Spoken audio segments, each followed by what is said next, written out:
Dice, a petición de la Secretaría se pueden sobreseer esos casos. Y después nos dice, con el fin de formular el Ministerio Público el requisito de procedibilidad, que ya se los expliqué, que es denuncia, acusación o querella, dice, podrá llegarse de los datos necesarios para documentar hechos probablemente constitutivos. Esto es bien importante porque en materia fiscal, o lo que he visto, muchos de los actos o actuaciones que realiza el fisco federal cuando va a denunciar a un contribuyente, lo hace con dos bases de datos principales. A veces, con todo el expediente administrativo, si es que existió una auditoría fiscal, es decir, una revisión de gabinete, una visita domiciliaria, alguna compulsa, todo el expediente administrativo a veces lo usa para formular esta denuncia, junto con la información que obtiene de la Comisión Nacional Bancaria y de Valores u otros organismos.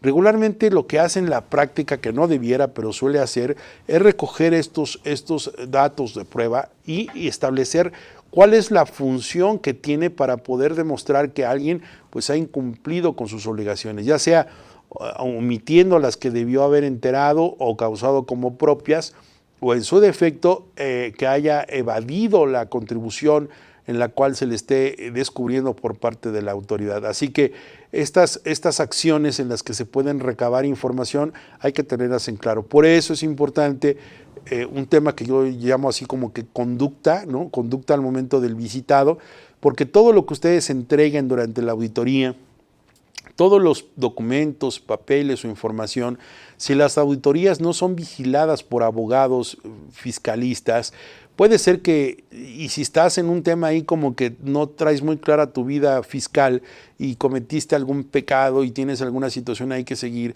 si tienes una auditoría, pues lo menos que puedes hacer es recurrir al abogado fiscalista para que empiece a cuidar qué documentos entregar, qué información responder, cómo atender la auditoría, porque al cierre de toda esta situación, la autoridad ni siquiera se tiene que esperar a que concluya la auditoría para poder iniciar alguna querella o alguna denuncia. Eso es importante decirlo. Tú puedes tener, ahorita te llegó en enero, febrero de este año una auditoría y ya se ve ahorita a unos meses, en mayo, de que hay compra-venta de facturas o lo está descubriendo o hay alguna situación de delito. El SAT no se va a esperar a que termine el año de la auditoría para que con base en eso te diga, ok, voy a iniciar una denuncia por defraudación fiscal. No, la autoridad lo puede hacer antes, durante o después. Eso es peligroso porque si no sabes que existe esta posibilidad, pues obviamente se puede y se debe llevar por cuerdas separadas, es decir, van en forma alterna. Lo mismo que te comentaba respecto a la situación de los delitos con recursos de procedencia ilícita del 400 bis del Código Penal Federal, que se refieren a los temas de lavado de dinero. Puede ser un tema que se tenga que estar ventilando por una discrepancia fiscal con defraudación y a la vez que con ese dinero que no declaraste hayas adquirido o hayas hecho con una compra-venta de facturas el producto de ese dinero que entró a bancos, lo estés bancarizando, hayas lavado el dinero y hayas adquirido activos. Esta investigación se llevaría por dos cuerdas separadas. La defraudación fiscal derivada por el tema de discrepancia fiscal y aparte la adquisición de recursos con dinero producto de un delito. Eso es una operación ilícita. Entonces, el mismo Código Penal establece que se puede llevar por cuerda separada. Es importante establecer esto porque si tú crees o vives con la idea de que el fisco federal tiene que primero determinar la situación de la discrepancia fiscal, luego demostrarte que del contencioso perdió y que ya perdiste el juicio fiscal en el tribunal y que ahora ya va a iniciar, estás totalmente perdido. Hoy lo que tienes que tener cuidado es que la autoridad no tiene que hacer estas esperas. Y bueno, nos dice el siguiente párrafo, en los delitos fiscales en que sea necesaria querella o declaratoria de perjuicio y el daño o el perjuicio sea cuantificable, la Secretaría hará cuantificación correspondiente en la propia declaratoria o querella. La citada cuantificación solo surtirá efectos en el procedimiento penal para conceder la libertad provisional, excepto tratándose de los delitos graves previstos en este código, para lo dispuesto en el 194 del Código de Procedimientos Penales, el monto de caución que fije la autoridad. Esto habría que revisarlo, pero lo que nos está diciendo aquí que es necesario tener la cuantificación. la cuantificación de la denuncia del delito de defraudación fiscal. Y algo que yo les puedo compartir aquí es, me ha tocado ver que para esto, en la denuncia o en la querella o en la declaratoria de perjuicio, siempre se va a solicitar por parte de la Fiscalía General de la República o por parte de lo que ya acompañó de su parte el Servicio de Administración Tributaria a través por y conducto de la Secretaría de Hacienda y Crédito Público, pues es decir, cuánto es el monto de lo defraudado. ¿Y por qué es importante establecer esto de lo cuantificable?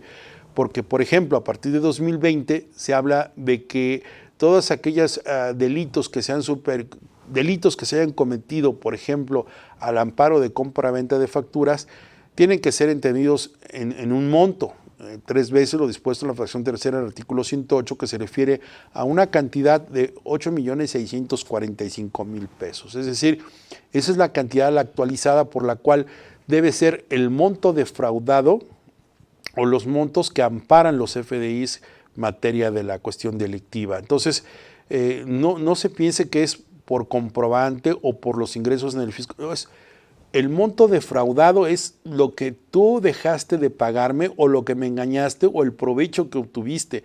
Es decir, no me importa si fue de un CFDI o de otra acción o de alguna cuestión que tenga que ver, tú me respondes como delito grave, como delito que amerita prisión oficiosa, que es una cuestión ya muy delicada, es cuando ampara arriba de 8.6 millones de pesos, 8.645.000. Y lo mismo sucede cuando los FDIs amparen esas cantidades. Son dos cosas distintas, una defraudación fiscal, digámoslo así, simple o equiparada, o la calificada, pero que alcancen estas cifras. Son unas cuestiones muy técnicas, pero hay que tener en claro. No quiere decir que puedes estar haciendo defraudaciones hasta 8 millones de pesos. No, o sea, la cuestión para que tome el carácter de calificada o que sea una cuestión que sea de prisión preventiva oficiosa, representa esos importes, pero eso es muy técnico. Lo que tú debes saber como contador o como asesor es que precisamente toda cuestión de defraudación fiscal que se inicie por parte de las autoridades debe tener de forma preliminar un dictamen que cuantifique, que determine en función de qué es el monto defraudado o lo que amparan las cantidades que reflejan los FDIs. Y esto se hace a través de un peritaje, se hace a través de una prueba pericial. Y aquí mis comentarios que les puedo decir es que en mi experiencia lo que he visto es que en las pruebas periciales a veces el perito de la misma fiscalía o de la propia autoridad, en el aspecto metodológico del dictamen, suelen establecer que utilizan un método comparativo, analítico comparativo, lo cual desde mi punto de vista podría ser un elemento de defensa para ustedes, puesto que en materia penal, desde mi punto de vista, no se permite la analogía ni la mayoría de razón. Tiene que ser totalmente cierto con lo que está previamente en la ley, y si toman por analogía o por comparación la situación que obra en un expediente respecto a otro y en situaciones que no tienen una metodología en ese dictamen, podría ser un elemento de defensa. Tendría que ser a lo mejor algún método inductivo, deductivo o un sistema totalmente, una metodología cuantitativa en la base de poder llegar a un resultado de dinero en cantidad líquida, pero no bajo un sistema analítico comparativo que no aplica en la cuestión de metodología de la investigación. Las pruebas periciales a veces que rinden las autoridades vienen con muchísimos defectos. Me ha tocado ver casos donde se está pidiendo por parte de la autoridad que se haga un peritaje respecto a determinar el monto de lo defraudado. 2, valorar si realmente estamos en supuestos, dice ahí, de operaciones con recursos de procedencia ilícita. Y 3, en el tema de que determine cuál es el monto de lo defraudado. Y los peritos a veces pierden esta noción y confunden cuando, por ejemplo, cuando estamos viendo un tema de defraudación fiscal equiparada, pues sucede que el perito lo único que está haciendo es olvidarse que le preguntaron sobre un tema de cuantificar para operaciones de recursos de procedencia ilícita. Es decir, el peritaje lo está rindiendo para un tema de operaciones del 400 bis del Código Penal, es decir, estás rindiendo un dictamen contador público que a ti te lo pidieron por parte de la Fiscalía General de la República, adentro o afuera, ¿verdad? O el del propio particular, para operaciones de lavado de dinero o para un tema de defraudación fiscal, o para los dos, pero eso debe quedar claro en el peritaje. Lo que quiero decir aquí es que en este párrafo de este artículo 92 lo que nos está diciendo es que aparte de que la Secretaría necesita querella y necesita puntualizar esta parte, también necesita acompañar en esa denuncia, en esa querella, en esa declaratoria de perjuicio, un peritaje en el que diga el cuánto.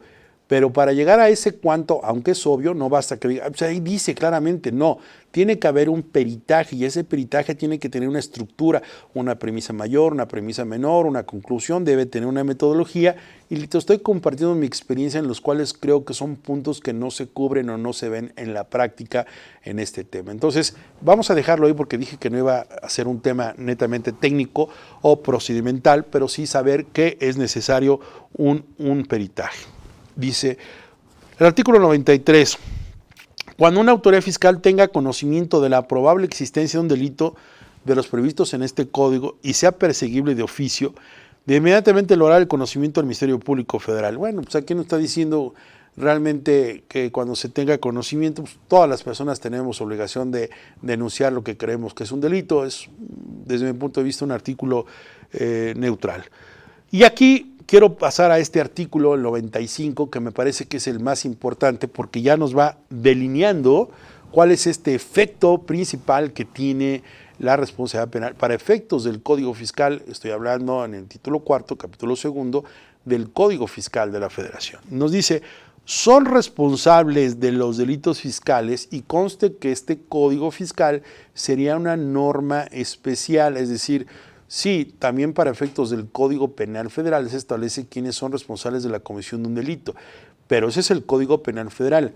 Por especificidad, por cuestión más especial, pues obviamente es el Código Fiscal que nos da la pauta de quiénes son estas personas consideradas como responsables en los delitos tributarios. Y nos dice la fracción primera del artículo 95, quienes concierten la realización del delito. ¿Y quiénes son los que conciertan o se reúnen para la comisión de un delito? Pues aquí podría tener cabida lo que establece, y después lo vamos a ver más adelante, el Código Penal Federal, entre lo que es un autor y es un partícipe, o coautoría o coparticipación de un delito. Y para esos efectos, la realización de un delito puede ser por alguien que lo propone, lo diseña, lo dibuja, lo describe, y no solamente es el autor intelectual, sino también aquellos quienes van a ejecutar y toman roles o saben cuál va a ser su participación en específico. Pensemos en un delito de compra-venta de facturas en las que existe el contador que dice que él conoce al primo de un amigo que puede conseguir una factura para respaldar un gasto y hacerlo deducible, y que no obstante del IVA que origina esa factura le dan un dinero en efectivo, no obstante paga por adquisición o por ese servicio de facturación. Es algo interesante. Entonces imagínense, también puede ser el hecho de que ese primo de un amigo del contador que haya recomendado llegó al empresario o conoce al contador. Entonces el contador contacto, el contador que propone, el contador de la empresa o el empresario que acepta, el mismo empresario que conoce, acepta, paga, revuelve, y el que recibe el dinero.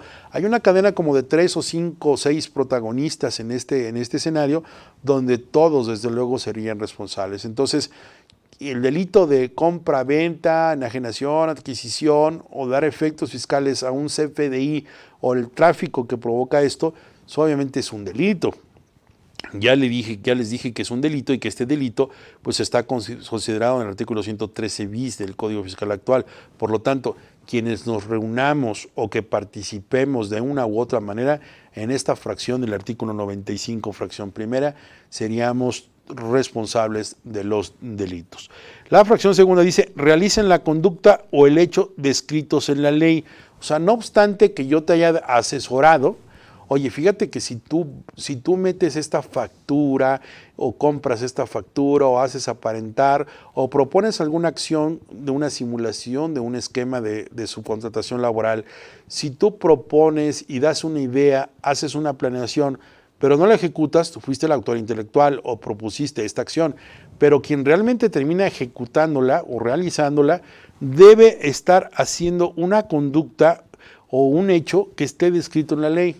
Por ejemplo, omitir el pago de una contribución o el pagar de menos o utilizar una simulación de documentos para obtener algún estímulo, algún beneficio o para inscribirse y obtener alguna situación, algún beneficio fiscal, deducción, acreditamiento, no sujeción, exención, diferimiento, cualquier beneficio fiscal como hoy lo describiría el artículo 5A del Código Fiscal de la Federación. Obviamente que desde mi punto de vista eso sería una conducta que habría que ver si está adecuada en la ley. Lo vuelvo a repetir, el tema de la compra-venta de facturas que no existía como delito hasta 2020. Es decir, en 2017, 18 y 19, muchos compraron y vendieron facturas. ¿Es un delito? Sí, pero el concepto de delito hoy, porque no existía el delito antes del 31 de diciembre hasta el 31 de diciembre de 2019 no existía ese delito, ¿estamos de acuerdo? No existía el delito de compra-venta de facturas, no fue sino hasta el 113 bis para 2020 en que surge esta cuestión. Entonces, sí es importante establecer que el hecho que la ley señala como delito esté previamente expreso. Si no lo está, pues aunque sea delito ante los ojos de Dios o la injusticia o justicia divina, para los efectos del hombre, si no está en la ley, no había delito, no hay delito. ¿Y a ustedes qué se les ocurriría hoy para saber qué conductas no son delito todavía? Interesante reflexión, ¿no? Y no estoy alentándolos a que incumplan. ¿Se han preguntado ustedes si antes la compra-venta de facturas no era un delito, acción tributaria, qué conducta hoy existe que no sea delito porque no está expresamente regulada en la ley?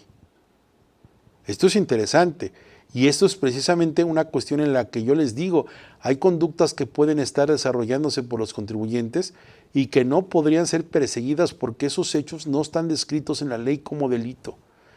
Y así hay muchísimos abogados que están viendo, iba a decir estamos, pero suena muy, este incluyente es muy comprometedor, ¿no? Entonces, estamos viendo qué conductas o qué situaciones no son necesariamente hechos constitutivos de delito.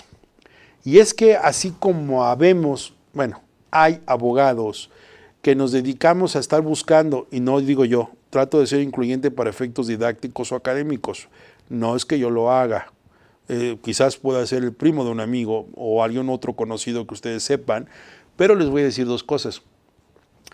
Hay un sector de abogados que conocemos esta materia o que se conocen de esta materia, que están buscando en el día a día los ingresos no objeto de la ley de impuesto a la renta, ¿no?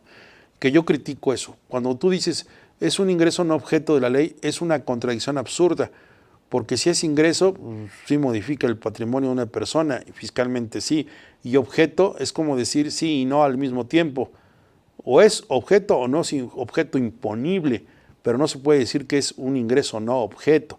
Los ingresos no objeto no existen, o simplemente no existe objeto para el impuesto, pero no un ingreso para el objeto. Entonces, considero esta parte interesante porque así como hay quien está buscando que un ingreso no tenga el carácter de objeto, o vaya dicho como lo estoy refiriendo, que ese objeto, ese acto jurídico, ese hecho generador no esté contemplado en la ley tributaria para que tenga consecuencia de un tributo, pues sí existe lo mismo para estar cuidando en qué casos no hay conductas que estén sancionables.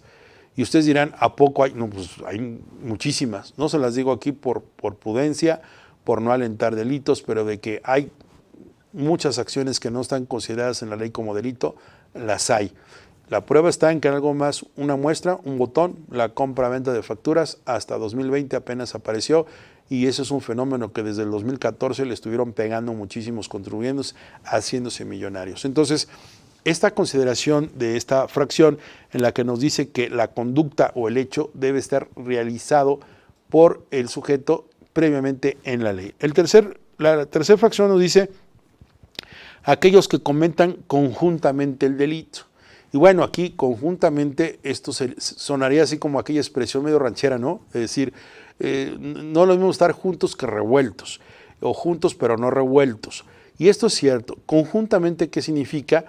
pues que cada quien asumió un rol, cada quien asumió una parte de la comisión de un delito y se estuvieron adoptando estas circunstancias para poder, oye, tú me vas a vender la factura, tú vas a recibir la parte del IVA, tú abres esta empresa y ya. Yo puedo decirles que la semana pasada me enteré de un caso muy interesante, un caso donde se trata de un matrimonio que está en proceso de ruptura, de divorcio, y en algunos momentos el esposo, un manipulador total, controlador,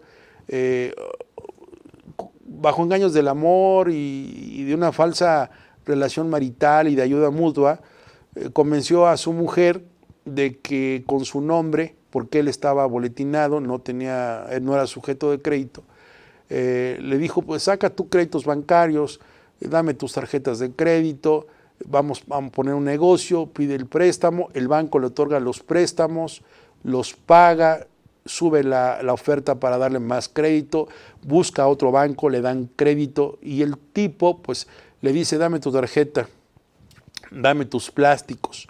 Y ya después el sujeto se va apoderando de su vida en ese sentido y lo que hace después es, pues, vete a dar de alta al SAT. Y la mujer, pues ahí va y expide facturas, los FDIs, el tipo tiene su contraseña, su firma electrónica, maneja los plásticos físicamente de la mujer confiada en su marido, pues no le dice absolutamente nada, cree que es su amor de su vida, que es el padre de su hijo, que es el adorado de sus sueños dorados, y siguen con esto y así viven 5, 6, 7 años sobre esta situación. Aquí la cuestión es que yo veo varios delitos desde mi punto de vista. Uno, pues desde que estás utilizando una tarjeta para pagar beneficios propios que no corresponden. Número 2, estás engañando al fisco federal porque los ingresos que realmente tú como beneficiario, ese esposo malo, ¿verdad? Pues realmente el beneficiario directo de toda esta operación es él, pero está utilizando el nombre de su esposa para poder aparentar tener una actividad económica. Y ahora que se divorcian, pues obviamente él dice, pues a ver, compruébame, yo no tengo bienes, no tengo nada a mi nombre, los negocios no están a mi nombre, yo no tengo ingresos, ella ya la cambió de domicilio fiscal, toda una andamiaje de engaño, de defraudación, de muchos delitos que está cometiendo esta persona. Sin embargo, para efectos fiscales, imaginemos que este sujeto utiliza su firma electrónica, utiliza su identidad fiscal para facturar operaciones que la mujer en su vida pues tiene conocimiento. Ella para el fisco es la persona que expidió el CFDI, la persona que recibió ingresos en sus cuentas bancarias, la persona que estuvo sacando dinero de las cuentas bancarias y pagando servicios. La operación para todos los efectos fiscales es de la mujer y en un delito fiscal podría ser el esposo. Este ampón podría ser sujeto responsable de un delito fiscal por los que pudiera estar cometiendo él en toda esta manipulación y ella frente al fisco, porque es quien tiene la responsabilidad de toda esta situación. Sí, por supuesto, yo desde mi punto de vista considero que sí, porque se realizó en forma conjunta, siempre y cuando demos por hecho que ella tenía conocimiento de toda esta andamiaje, de toda esta situación fraudulenta, lo cual ya es otro tema de análisis. Pero de entrada, el realizar en forma conjunta, con o sin conocimiento, con algunos juegos de roles o alguna identificación, creo que sí podría ser responsable. Entonces aquí puede estar el contador, el abogado, el asesor, el empresario, el socio, la gente, el mismo trabajador, la gente que está involucrada en una operación fiscal podría ser. Ayer miraba yo en YouTube una denuncia que hace un abogado fiscalista respecto a otro abogado fiscalista relevante, en el cual precisamente lo señala como un ampón, porque él dice que cómo es posible que teniendo ese abogado su despacho de abogados fiscalistas, que él es socio principal y que recibe sus ingresos, todo lo factura por allá, haya prestado su nombre para que figurara como empleado de una empresa defraudadora y que hubiera estado recibiendo dinero como sueldos y salarios por esa vía y asimilados. Él lo cuestionaba, oye, pues, ¿cómo es posible que tú teniendo tu despacho, que siendo un abogado connotado, pues aparezcas como empleado de una empresa que está listada en el 69B? Bajo estas circunstancias, pues es claro que hay una simulación, que se está prestando algo. ¿Cómo ese abogado no va a saber las consecuencias de lo que está haciendo? Entonces, cuando hay tareas conjuntas, cuando sí se sabe, que lo vamos a ver más adelante, que es esto del dolo y la culpa en materia fiscal, ¿verdad? Que dolo es cuando tú sabes lo que va a suceder, sabes lo que estás haciendo, sabes lo que va a resultar y aún así quieres y aceptas y ejecutas el acto. Eso es dolo. Por la cuestión de culpa, que es cuando se produce la consecuencia de derecho, pero no fue tu voluntad cometerlo. Se dio la consecuencia, pero no hay voluntad.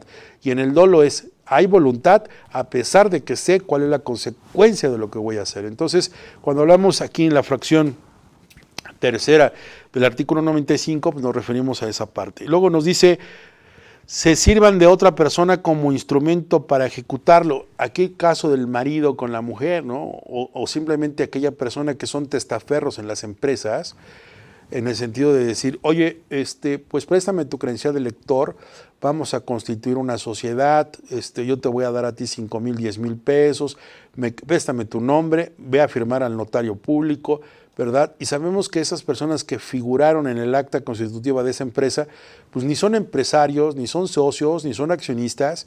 Sin embargo, pues les compraron su voluntad, les dieron 5, 10,000 pesos o una buena comida y un buen whisky o una buena botella de una patona de Bacardí o algo que los engañaron y ya iban a firmar. Realmente después esa empresa la utilizaron para facturar, para no pagar el fisco, para defraudar.